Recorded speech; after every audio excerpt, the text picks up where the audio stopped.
Indonesia terdiri dari ratusan kota yang tersebar di seluruh wilayahnya dengan keunikannya masing-masing.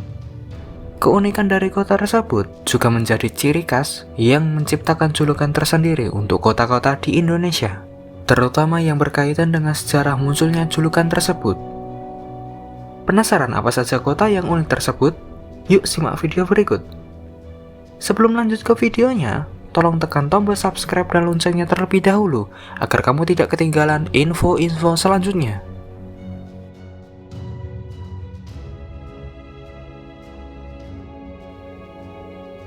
Kota Surabaya memang menyimpan banyak cerita tentang para pejuang kemerdekaan. Salah satu yang paling dikenang adalah aksi arek-arek Surabaya pada pertempuran 10 November 1945. Ketika itu, para pemuda Surabaya yang hanya berbekal bambu runcing berani menyerang pasukan sekutu yaitu Inggris. Dalam peristiwa itu, puluhan ribu warga Surabaya tewas saat berjuang membela tanah air. Dengan aksi heroik tersebut, Presiden Republik Indonesia yang pertama, Insinyur Soekarno, menobatkan Surabaya sebagai kota pahlawan pada 1950. Bandung disebut kota kembang karena banyak bunga yang tumbuh subur dengan warna-warna indah. Di sisi lain, dari asal-usul nama kota kembang tersebut, terdapat kisah yang melatar belakangi disebutnya kota kembang tersebut. Kisah bermula ketika pada masa asisten residen Priangan Peter Sitjof di tahun 1896, Bandung dipercaya menggelar sebuah gelaran besar yaitu Kongres Perkumpulan Pengusaha Perkebunan Gula yang berkedudukan di Surabaya. Dalam buku berjudul Bandung Kilas Peristiwa di Mata Filatelis, sebuah wisata sejarah karangan Sudarsono Katam, diceritakan bila kota Bandung terpilih sebagai tuan rumah karena sebelumnya telah dibuka jalur transportasi angkutan kereta api dari Batavia ke Bandung dan Surabaya tahun 1884. Namun, kondisi kota Bandung saat itu tidak ubah layaknya dusun perkampungan penuh perkebunan. Sebuah kenyataan yang membuat Peter kebingungan untuk dapat memberikan pelayanan memuaskan pada para peserta kongres. Lalu, sebuah ide lahir dari pria pemilik perkebunan kina di kawasan Bandung Selatan bernama William Shanks. Ya, itulah orangnya.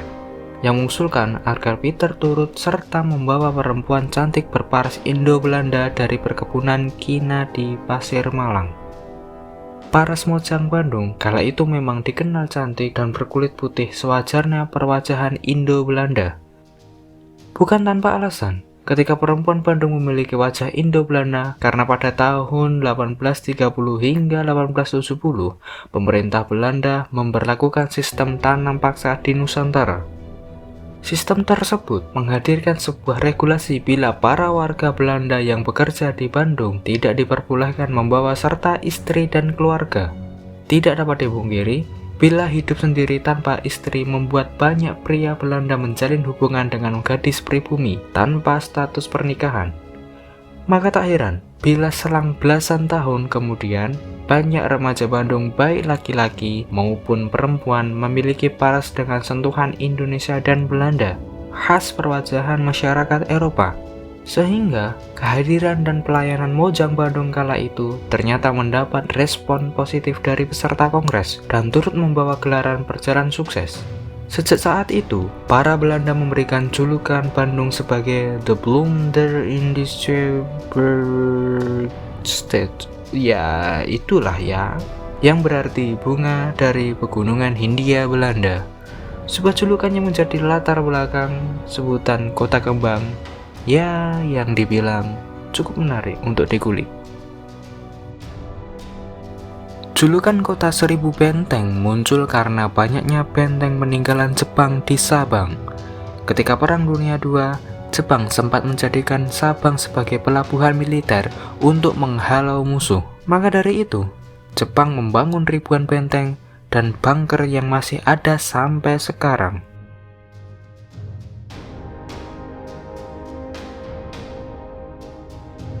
Asal-usul sebutan kota Gurindam muncul karena Tanjung Pinang sebagai tempat lahirnya Gurindam 12 dan Bustanil Katibin milik Raja Ali Haji. Kedua karya tersebut sebagai awal mula terciptanya bahasa Melayu modern yang saat ini menjadi bahasa Indonesia. Hal ini menyebabkan kota di Kepulauan Riau tersebut memiliki julukan Kota Gurindam. Pada zaman dahulu, terdapat Kesultanan Delhi di Medan yang berkuasa hingga Perang Dunia II berakhir.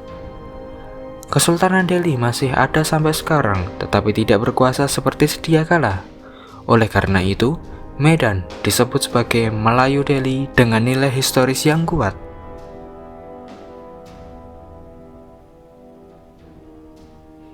Itulah pembahasan dari kota-kota yang memiliki nama unik yang julukannya terbentuk dari sejarah masa lampau. Jangan lupa untuk subscribe dan nyalakan loncengnya dari channel ini agar kamu tidak ketinggalan video-video selanjutnya. Terima kasih.